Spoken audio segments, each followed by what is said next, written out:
कहना चाह रहे हैं, मतलब अगर कोई वीजा बोर्ड कर रहा है तो उसको उसके स्टेप्स पता है और सही तरीका पता है बुलाने का? तो तो आ मे बी सकती है। आ सकती है। अच्छा। इसका एक किस्सा बताता हूँ कि वीजी बोर्ड का जब कमर्शियलाइज़ेशन नहीं हुआ था, तो बहुत कम लोगों को इसके बारे में मालूम था। तो जैसे अपने यहाँ अभी टैरो कार्ड रीडर्स होते हैं, जो भाई कार्ड्स रीड करके बताते हैं फ्यूचर, इस टाइप से कुछ लोग होते थे, जो वीजी बोर्ड से आत्माओं को बुलाकर सवालों के जवाब देते थे। अच्छा। हाँ, इंडिया में नहीं, फॉरेन में चलता था, यूएस में ही हुआ था इसका इन्वेंशन। तो तो थोड़ी इसकी इन्वेंशन की बात करते हैं, थोड़ी इसकी बैकग्राउंड स्टोरी बहुत थोड़ी बताओ। इंटरेस्टिंग है इसकी उईजा कहानी। बोर्ड के ये आया कहाँ से, किसने बनाया, कौन, मतलब ये तो पता, नाम वाम तो हो ना हो, लेकिन हुआ कैसे, थोड़ा बताओ। एक बिज़नेसमैन था भाई यूएस का, उसके बिज़नेस की चल रही थी बहुत फटियाल हालत, ठीक है? और वो गया एक लेडी के पास जो वीजी बोर्ड से उसके सवालों के जवाब देती थी। सबसे अच्छा। पहले तो ये हुआ था, कमर्शियलाइज़ेशन की बता रहा हूँ मैं आपको कहानी। ये हमारे आस-पास आजकल मिलने लग गए ना, वीजी बोर्ड इतने फ़ेमस हो गए हैं, उसके पीछे की क्या कहानी है। तो भाई उसके सवालों के जब सही जवाब मिलते थे तो उसको हुई ग्रीड। उसका दिमाग घूमा कि भाई मैं डायरेक्ट ये काम करता हूँ। तो उसने वीजी बोर्ड को अच्छे से चलाना, आत्मा को बुलाना सीखा, प्रैक्टिस करी उस चीज़ की। बहुत टाइम लगा उसको, लेकिन उसने उस चीज़ में सक्सेसफुल हो गया वो कि उसने बुला ली। और उसके बाद उसको वो आत्मा जो भी इंस्ट्रक्शंस देती थी कि भाई इन्वेस्टमेंट करना चाहिए, नहीं करना चाहिए, ये करो, वो सब वो करता जा रहा था। और उसका अच्छा खासा, मतलब वो पूरी कंगाली से निकल के करोड़पति बन गया था। अच्छा। ठीक? अब उस आत्मा ने इसको बोला कि भाई मतलब इसने सोचा कि ये इतनी बढ़िया चीज़ है, तो मैं इसको भी बेचता हूँ। वीजी बोर्ड का ही प्रोडक्शन चालू करता हूँ। ठीक है? बताओ। हाँ। मतलब इतनी खतरनाक चीज़ दुनिया में फैलाना चाह रहा था, तो उसने जब वीजी बोर्ड का यूज़ कर रहा था लास्ट टाइम जब भी उसने किया, तो उसको एक जवाब मिला कि वो आत्मा उससे गुस्सा हो गई, जो भी थी वो आत्मा थी, एक थी या अनेक थी पता नहीं। तो ये उसका जो स्ट्राइकर होता है जो, वो सवाल का जवाब देना बंद कर देता है और फिर वो अपने आप मूव करता है। वो फिर वो बताता है जो बताना चाहता है, आपके सवालों का जवाब नहीं देता। तो जब इसके मन में ऐसा ख़्याल आया कि भाई इसका कमर्शियलाइज़ेशन करते हैं, तब वो आत्मा उससे नाराज़ हो गई और उसने उससे बोला कि भाई अब तुम्हारी मौत आने वाली है, या तो तुम खुद मर जाओ। अच्छा, मतलब उसके हाथ में नहीं रही अब चीजें, अब हाँ, अब वो चीज़ें हाथ से निकल चुकी हैं। क्या है कि कोई भी चीज़ हमारी दुनिया में आती है तो वो धीरे-धीरे एनर्जी को एब्ज़ॉर्ब करके वो भी पावरफुल बन जाती है। जब वो नई-नई आती है तो वो थोड़ी-सी वीक होती है। तो भाई उस बंदे को फिर फाइनली जिस बिल्डिंग को उसने खड़ा किया था वीजी बोर्ड से पैसे कमा के, उसी की छत से जाकर फिर उसने अपनी लाइफ़ ख़त्म कर दी थी, सुसाइड कर लिया। सुसाइड कर ली थी। और ये जो इंसिडेंट हुआ उसके बाद से लोगों ने ये कहानी इतनी फ़ेमस हुई कि वीजी बोर्ड का यूज़, उसकी डिमांड बढ़ गई। सबको लगने लग गया यूएस में कि भाई वीजी बोर्ड चलाओ, आत्मा को बुलाओ, करोड़पति बन जाओ। जान की कोई फ़िक्र नहीं है। वैसे ही भाई गरीबी से मरना है, इससे अच्छा भाई आत्मा को बुलाओ। तो ये ऐसा बिज़नेस बन गया कि भाई पहले यूएस में फ़ेमस हुआ, फिर ऑल ओवर द वर्ल्ड, अभी तो इंडिया में भी मिल जाता है टॉय स्टोर पे।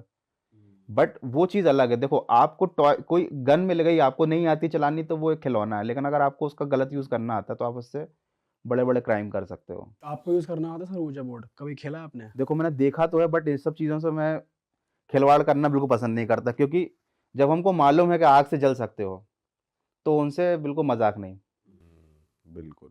तो सर चलो ये तो वीजा बोर्ड की बात हुई, कई गेम्स ऐसे हैं, ब्लडी मैरी या जो बच्चे हॉस्टलों में प्रैक्टिस करते हैं, इसके भी तरीके बताए हुए हैं। तो इससे रिलेटेड कोई बात आपके पास नॉलेज हो कि क्यों वो दिखती है 3 बजे, या इसके पीछे की साइंस है, कुछ कुछ बताओ इसके बारे में। भाई देखो सबसे ज़्यादा फ़ेमस इंडिया में है ब्लडी मैरी। ब्लडी मैरी जो रिचुअल है, उसमें आपको कोई डिवाइस नहीं चाहिए, कुछ नहीं चाहिए। रात को 3 बजे आपको बाथरूम में जाना है, एक कैंडल की लाइट में काँच के सामने खड़े होना है और 3 बार उसका नाम बुलाना है। उसके बाद ऐसा बताया जाता है कि वो ब्लडी मैरी जो है वो आपको शीशे में दिखाई देगी। या तो आपका ही चेहरा विकृत हो जाएगा या फिर आपको कुछ ऐसी चीज़ दिखाई देगी, राइट? अब यहाँ पर आपको कुछ मिलेगा नहीं। आप बस उसको फ़न के लिए खेल रहे हो कि मैं एक्सपीरियंस के लिए? एक्सपीरियंस के लिए, डेयरिंग दिखाने के मतलब लिए कि क्वेश्चन हाँ, आंसर नहीं होंगे नहीं कोई उससे, क्वेश्चन बस आंसर्स वो नहीं, झलक दिखा के चली जाएगी। चली जाएगी। यहाँ पर लोग इस गेम को क्यों खेलते हैं? क्योंकि ये ह्यूमन्स की साइकोलॉजी होती है कि जहाँ पर उनको दिखता है अनसर्टेनिटी, कि हम करके देखते हैं कुछ नहीं होता। उँगली करने की जो आदत उँगली होती है। करने की जो आदत होती है ना, उस चीज़ ने इसको बहुत ज़्यादा फ़ेमस किया है। लेकिन और बहुत से लोगों को दिखी भी हैं। आप जब इंटरनेट पर आप सर्च करोगे, आप देखोगे, लोगों का एक्सपीरियंस सुनोगे, तो उनको दिखा है कुछ। ऐसा भी बताया जाता है कि ब्लडी मैरी गेम खेलने के बाद, रिचुअल को अच्छे से परफॉर्म करने के बाद, कभी-कभी वो वापस जाती नहीं, वो घर में ही रह जाती है। वापस भेजने की रिचुअल क्या है सर वैसे?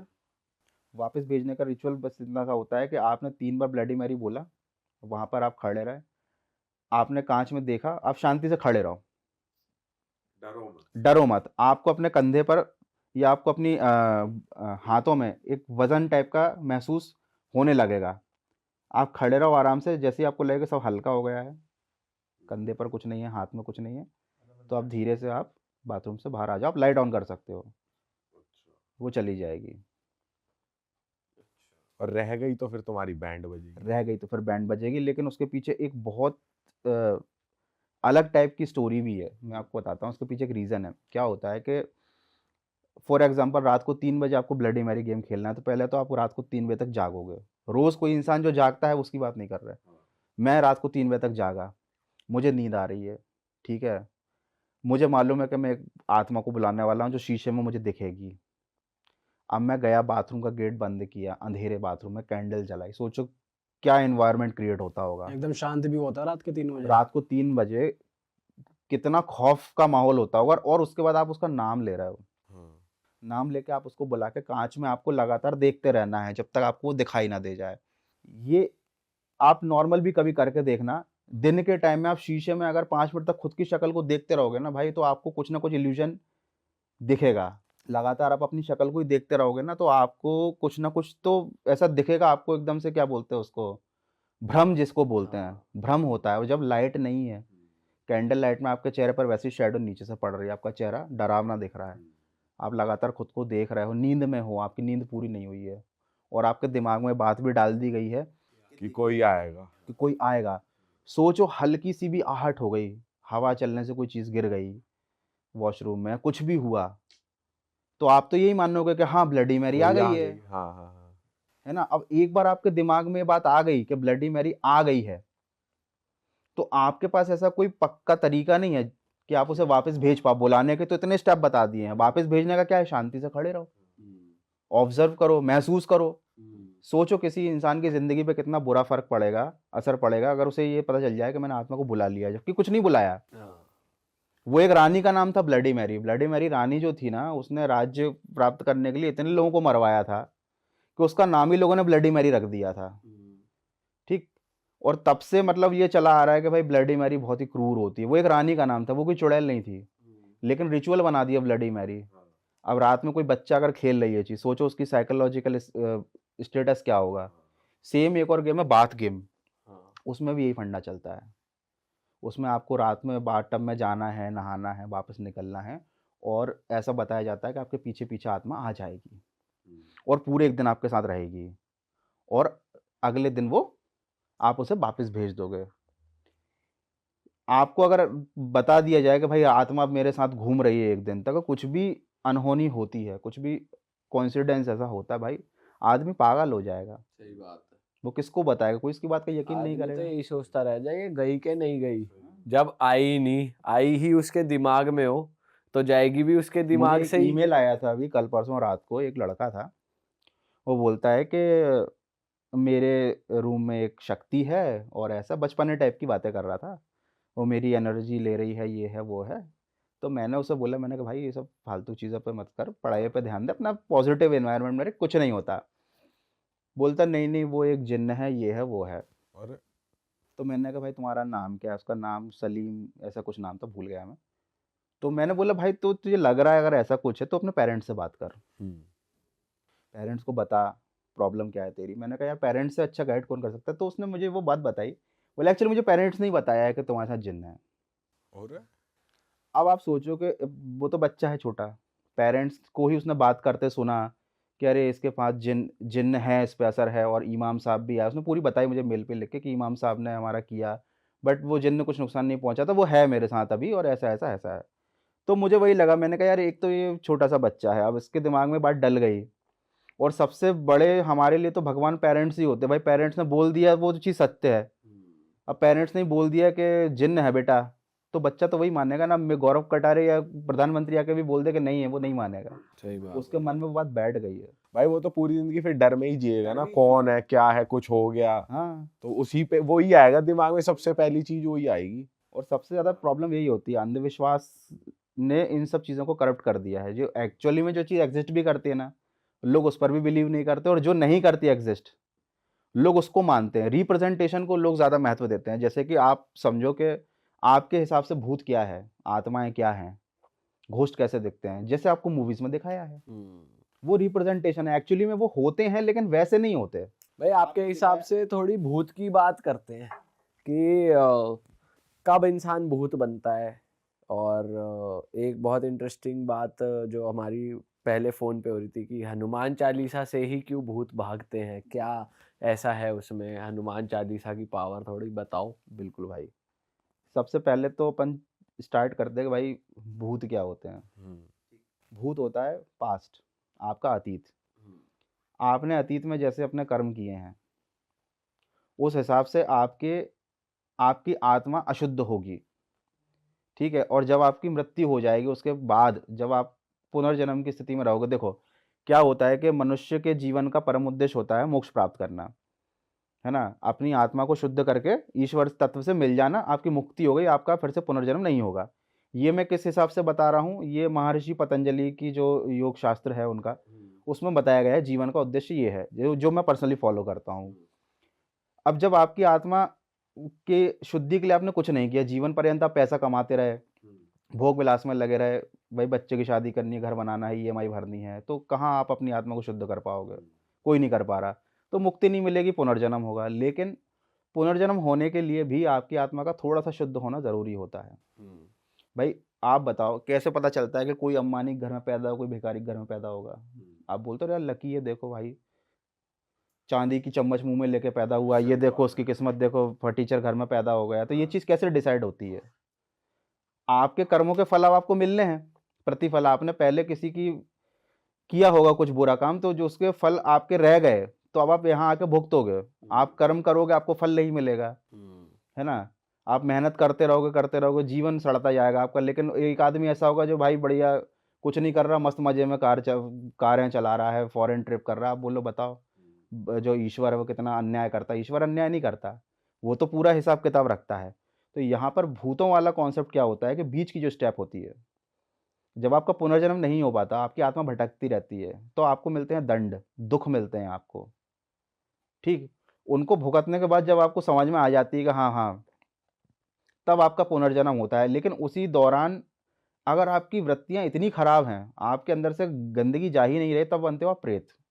या हाँ, प्रेत योनि जो होती है, एक तो भूत योनि हो गई, है ना, अकाल मृत्यु से मर गए, पुनर्जन्म नहीं हुआ। एक होती है पितृ योनि के भाई, जिन पितरों को हम खाना चढ़ाते हैं वो भी हैं, मदद करते हैं, आते हैं, बात करते हैं, है ना। एक होती है प्रेत योनि।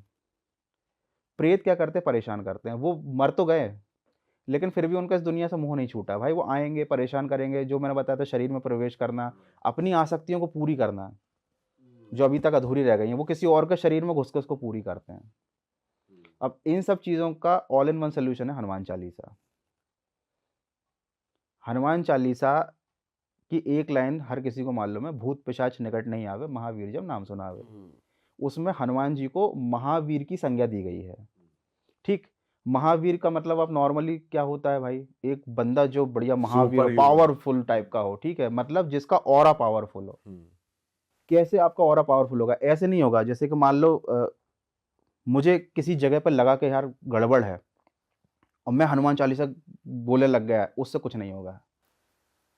एक्चुअली कैसे होगा बताता हूँ आपको। इस लाइन का मतलब क्या है, इसमें संदेश क्या छिपा हुआ है इस लाइन में, ताकि सब समझें उस चीज़ को, उसको फॉलो करें। हम किसी भी देवता की पूजा करते हैं, भगवान शिव की आराधना करते हैं, कृष्ण की, राम की या बजरंगबली की, तो हम उनके फिजिकल रूप की पूजा नहीं करते कि गए और लड्डू चढ़ा दिया और तिलक लगा दिया, उससे कुछ नहीं होता। आप जब बजरंगबली के भक्त बनते हो, तो आपको वो लाइफस्टाइल या जीवन शैली फॉलो करनी पड़ती है जो बजरंगबली करते थे। एक एग्जाम्पल के लिए, जैसे कि ब्रह्मचर्य धारण करना, है ना, मांस मदिरा का सेवन ना करना, शक्तिशाली बनना, मित्रता वाला नेचर रखना। तो जब आप हर भगवान का आपने देखोगे अलग अलग गुण हैं, और बजरंग बली का आपने गुण फॉलो करते हो जब आप, तो आपके अंदर भी बजरंग बली आ जाते हैं। मतलब आप खुद महावीर बन जाते हो। आप जब वही चीज़ें फॉलो करोगे तो आपका ऑरा पावरफुल बन जाएगा, और जब आपका ऑरा पावरफुल बनता है तब आप वल्नरेबल नहीं रहते। तो भूत पिशाच निकट नहीं आवे हैं। भूत पिशाच देख ही लेंगे कि भाई पहले से ही पावरफुल आदमी है, तो वो निकट नहीं आएंगे। यहाँ संदेश दिया जा रहा है, ये कोई भूत भगाने का मंत्र नहीं है कि आप भूतिया महल में जाके बोलोगे भूत पिशाच निकट नहीं आवे तो भूत निकल के भाग जाएंगे, ऐसा नहीं होगा। ये आपको सिखाया जा रहा है कि आपके निकट भूत प्रेत हैं, घूम रहे हैं, इस कमरे में भी घूम रहे होंगे, सुन रहे होंगे कि भाई क्या बात चल रही है क्या नहीं है, लेकिन वो आपके शरीर में घुसकर कब्जा नहीं कर सकते अगर आप महावीर हो। महावीर कैसे बन गए? हनुमान जी की जीवन शैली का इस्तेमाल करके, उस चीज़ को फॉलो करके। कोई अगर कृष्ण भक्त है, कोई भगवान राम का भक्त है, तो उसे पूजा नहीं करनी कि भाई, मतलब पूजा करो आप, वो पर कोई भाई बात देखा नहीं है। जाए पूरे तरीके से भी तो नहीं कर सकता ना कोई, थोड़ा कुछ कुछ धीरे धीरे लोग। कलयुग में तो आप नाम ले लो वही बहुत है। देखो मेरे भाई, बहुत बेसिक चीज़ बता रहा हूँ मैं आपको। अगर आप गलत काम करना बंद कर दो, ये सबसे अच्छा काम है। अच्छे कामों के लिए आप कितनी दौड़ लगा लो वो कम नहीं पड़ेंगे। आप भगवान राम को नहीं कर सकते, कृष्ण नहीं बन सकते आप, है ना, वो नहीं बनना हमको, बिल्कुल। है ना। गलत काम करना बंद भाई वो बन जाएंगे तो फिर भगवान ही हम नहीं बन जाएंगे। हाँ। है ना। आपको उनके गुणों को धारण करना है, तो उसके लिए पहले आपको अपने अवगुणों को हटाना है। हमें नेगेटिव से पहले सफाई चालू करनी है। ऊपर तक पहुंचने की यात्रा तो बहुत लंबी है। जैसे कि एक तो है जीरो मान लो आप इंसान, -1 है शैतान और +1 है भगवान, ऐसा मान के चलें। अच्छे काम करोगे तो इधर और बुरे काम करोगे तो इधर।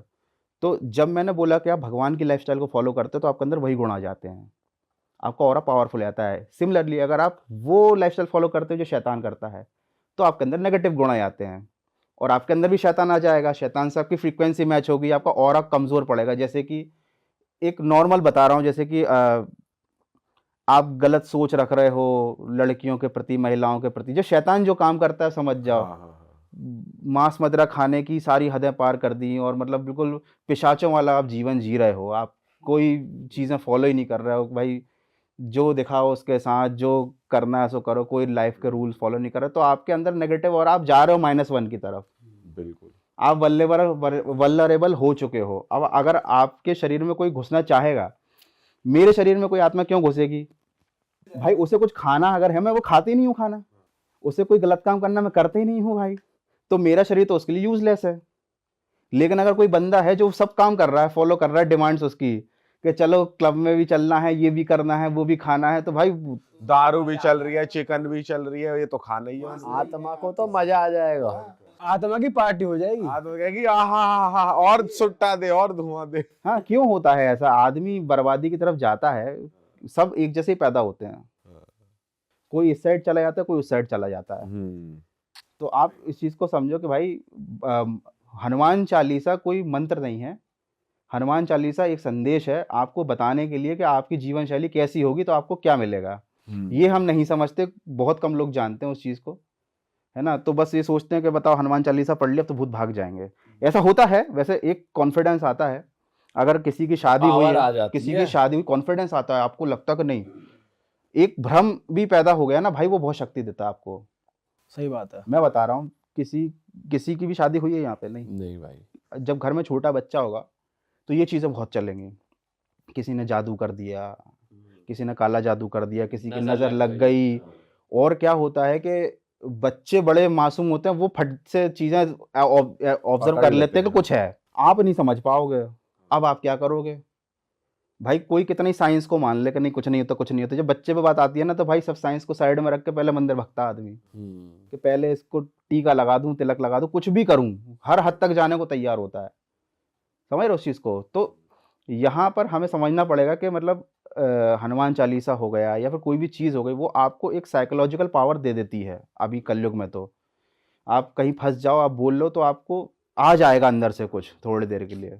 बट इसका मतलब ये नहीं कि वहीं उसको यूज़ करके छोड़ दो, आप उस चीज़ का मतलब समझो, उसको अपनी लाइफ में इम्प्लीमेंट करो। सही बात है ना।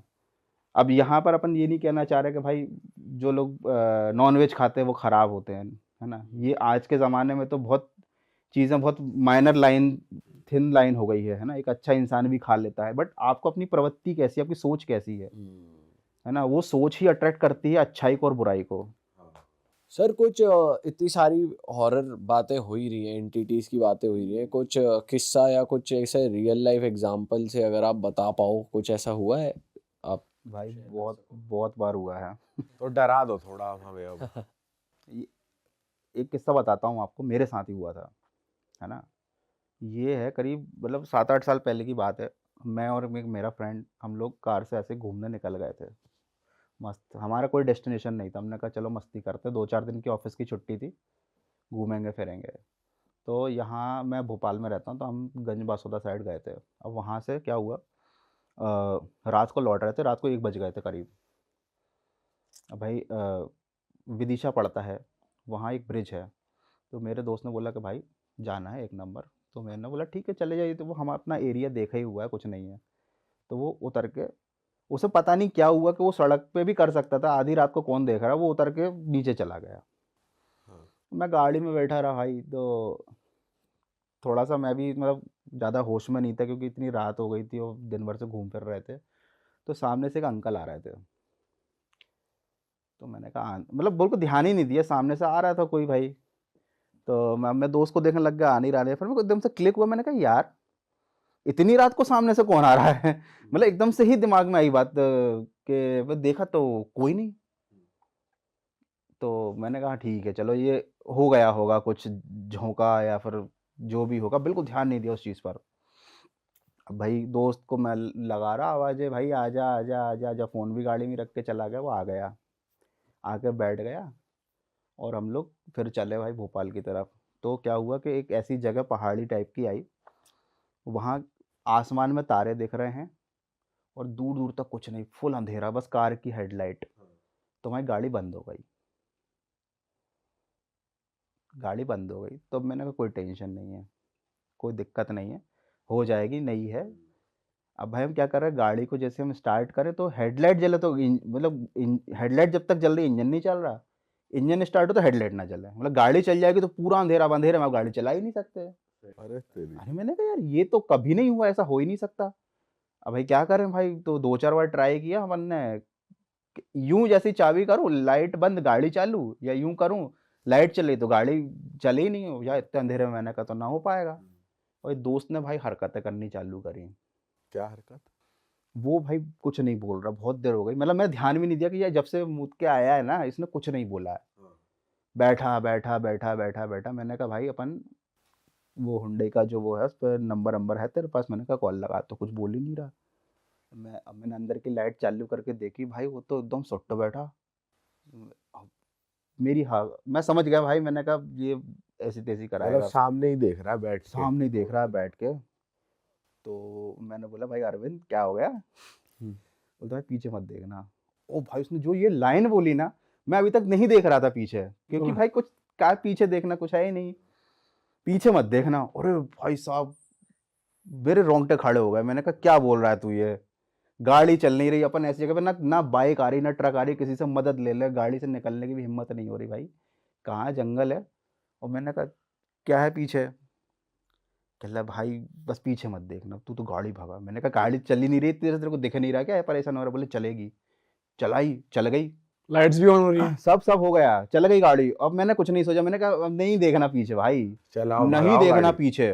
अब गाड़ी चल रही आगे जा रहे, तो एक नटेरन एक जगह है, गांव है नटेरन, वहाँ एक पुलिया पड़ती है, पतली सी पुलिया, वो एक्चुअली वो गांव तांत्रिकों का गांव है, तांत्रिक रहते हैं वहाँ पे। अच्छा। मैं भी रहा हूँ बचपन में वहाँ, 3-4 साल रहा हूँ मैं, मेरे पिताजी की पोस्टिंग थी वहाँ पे। तो एक गांव नॉर्मल अलग है जहाँ रहते हैं, और उसके बाहर एक ऐसा एरिया है जहाँ तांत्रिक ज़्यादा रहते हैं। तो वो जो ब्रिज है उसके पास वो लोग रहते हैं, तो ऐसा कहा जाता है कि रात में उस ब्रिज को पार नहीं करना चाहिए। ये मुझे बचपन से मालूम थी ये चीज़, क्योंकि मैं तो वहीं रहता था। हाँ। वो ब्रिज आया, बट मेरे दिमाग से वो चीज़ स्किप हो गई, क्योंकि हम तो भागने में लगे थे, अब तो भाई घर जाके ही कार रुकेगी।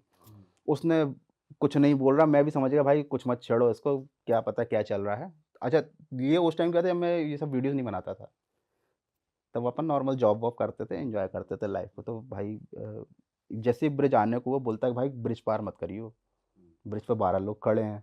अरे अरे मैंने कहा क्या बोल रहा भाई तू, मैंने कहा ब्रिज तो बहुत दूर है अभी, बहुत दूर है अभी तो ब्रिज, मैंने कहा अभी तो हल्का ही सी झलक दिख रही है उसकी। बोले देख ले चल के, लेकिन पार मत करना। अब मैंने कहा क्या करें भाई, क्या करें? मन तो कर रहा था कि उसे भी कार से निकाल के फेंक दूँ। मैंने कहा इतना डरा रहा है भाई, पीछे भी नहीं देखना है, कार भी नहीं। मैंने कहा तो क्या करें फिर? मैंने कहा यहाँ तो तांत्रिकों का गाँव है। तो कार लेकर हम धीरे-धीरे से गए, ब्रिज के पास लेके गए। मैंने हाई बीम पे लाइट जलाई, कोई नहीं था। मैंने कहा कोई नहीं है, पार कर दें क्या? बोले भाई थोड़ा पीछे चल ले, वहाँ एक मंदिर है। मैंने कहा चल भाई चलते हैं। हम गए भाई पलट के, और जैसे ही हमने कार घुमाई, कार हमारी फिर बंद हो गई बीच रास्ते पे। मतलब क्या बहुत पतला सा रास्ता था गाँव का। अब ऐसे ब्रिज की तरफ से मैंने टर्न करी उसको, तो वो जैसे टर्न हो रही थी वो बंद हो गई खट से फिर से। अब गाड़ी बीच रोड में ऐसे आड़े में। हाँ। मैंने कहा मैं पीछे देख लेता हूँ भाई, कोई टेंशन। पीछे देखा कुछ नहीं था। मेरा कॉन्फिडेंस, मैंने कहा अब तो भाई जान की बात आ गई है, क्या चल रहा है? तो आपने ये सोचा तो नहीं कर रहा, पीछे कुछ है नहीं? हाँ कुछ नहीं है, मैं अपनी समझ गया। मैंने नौटंकी कहा कुछ कर भी रहा। कर रहा हो, मैंने कहा भाई अब तो मंदिर जाएंगे। हाँ। अब तो मैंने कहा मंदिर जाएंगे। ठीक है, कार भाई ऐसी खड़ी हो गई। अब कार चली ही ना, कुछ नहीं हो रहा, कुछ नहीं हो रहा, कुछ नहीं हो रहा। पेट्रोल वेट्रोल भी सब डाला भाई। ट्रक आ गया इधर से, पीछे से ट्रक आया, थोड़ी हमारी जान में जान आई। भाई वो ट्रक वाला आता जा रहा, आता जा रहा, आता रहा। भाई सब कार बीच रोड पे आड़े में खड़ी बंद। वो सोच रहा कि शायद हम रास्ता रोकना चाह रहा है। अच्छा। उसे लगा कि शायद कुछ गड़बड़ कर रहे हैं, उसका रास्ता रोक रखा हुआ है, बदमाशी कर रहे हैं, कुछ कर रहे हैं। भाई वो रोक नहीं रहा। उसने तो अपनी भैड़। हॉर्न बजाना चालू कर दिया दूर से। अब हम, भाई मैं तो निकल आया गाड़ी से, मैं खड़ा हूँ। मैंने कहा भैया भैया भैया। वो बिल्कुल पास आके उसने रोकी। ले क्या है भाई ये वो? मैंने कहा भैया गाड़ी खराब हो गई है। कल अच्छा ठीक है। फिर वो निकले, इन लोगों ने धक्का वक्का करके हमने साइड में गाड़ी खड़ी कर दी। वही वो चला गया। मैंने कहा ठीक है भाई क्या करें अभी तक? अब देखो यहाँ पर क्या चल रहा है, ये पूरा फियर का माहौल चल रहा है। भूत नहीं है यहाँ पे, कुछ नहीं हुआ, कुछ भी नहीं हुआ।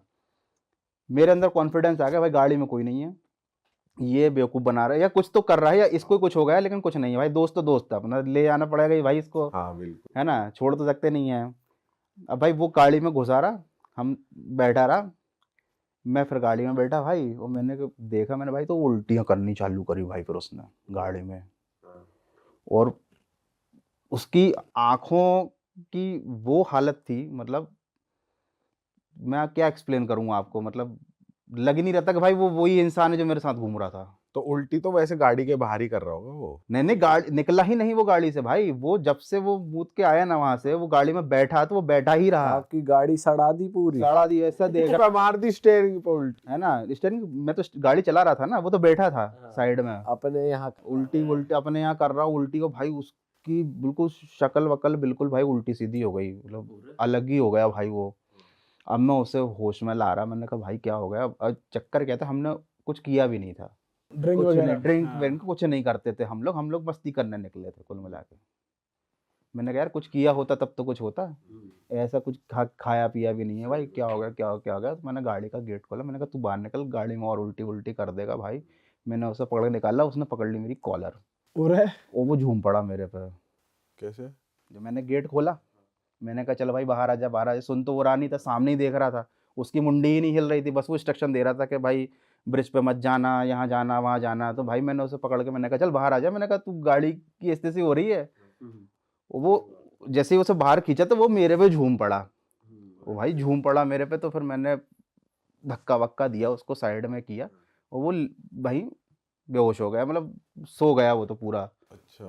भाई मैंने कहा भाई क्या चोरी चल रही है यार ये? मैंने कहा अब लिटरली मेरा दिमाग चौक हो गया, तो मैं नहीं समझ में आ रही क्या है। मैंने भाई सबसे पहले उस घर वालों को फ़ोन लगाया, तो अपने घर वालों को फ़ोन लगाया। अब हम बहुत दूर थे भाई, आने में ही उन लोग घंटों लग जाते उन सही लोगों बात को। है। क्या करूँ क्या करूँ क्या करूँ भाई? फिर रात में एक अंकल टाइप के दिखे, तो इस बार मैंने ध्यान से देख लिया क्योंकि सही में आ रहा है कि भाई छलावा तो नहीं। हाँ हाँ हाँ। कल थे कोई साधु टाइप के रहते ना, सफ़ेद दाढ़ी वाड़ी बड़ी अच्छी। क्या हो गया बेटा ये वो? मैंने कहा अंकल ऐसा ऐसा हो गया वो। मैंने बोले चलो अपन ले चलते हैं। तो हम लोग उठा के कंधे पे लेके गाड़ी को लॉक वॉक करके मंदिर के इधर लेके चले गए भाई उसको। फिर मंदिर में जाके फिर थोड़ा बैठा, मुँह वूह धोया वोया करके उसने थोड़ा सा। फिर वो जो बुड्ढे अंकल थे, उन्होंने बोला कि सही हो जाएगा थोड़ी देर, वो सही हो गया। चले गए। हम लोग बैठे रहे भाई, वो भी बैठा रहा। मंदिर खुला था रात को या लाइट जल रही थी बस, वो शटर लगी हुई थी, और बाहर थोड़ा एरिया होता है ना प्रांगण जिसको बोलते हैं, आंगन टाइप का, वहाँ बैठ गए थे। अब गंदे संदे में वैसे भी अब रात में करते गए, 2:30-3 बज चुके थे रात के, सुबह ही होने वाली थी। मैंने कहा भाई चलो ठीक है, सुबह होने वाली है, कोई दिक्कत वाली बात नहीं है। फिर उसके बाद बैठा रहा वो मंदिर में, बैठा रहा। घर वाले भी कहाँ ही आते, बोले बेटा तुम लोग भी पहुँच जाओ जैसे तैसे करके, नहीं तो थाने पहुँच जाओ, इसको लेके इसकी सुटाई लगवा दो। उसके बाद भाई फिर वो होश में आया थोड़ा बहुत, तो फिर मैंने उससे पूछा भाई क्या हुआ था? तो कहने लगा भाई मैं जब बाथरूम करने गया था ना, तो एक अंकल आए पीछे से सफ़ेद कुर्ते पजामे में। भाई मेरा दिमाग घूम गया। मैंने कहा सफ़ेद कुर्ते पजामे में, मैंने देखा था ब्रिज पे एक आदमी को, मतलब बहुत हल्की झलक सी पड़ी थी कि दूर कोई आ रहा है। मैंने कहा आ रहा होगा, फिर ध्यान आया और इतनी रात में कौन आ रहा था, कोई नहीं था। बोले वो सफ़ेद कुर्ते अंकल थे, और कहने लगे उन्होंने एकदम से पीछे से हाथ किया मेरे को, मैं पलटा तो गायब हो गए, मतलब ओझल हो गए। भाई उसके बाद मेरे को कुछ याद नहीं है।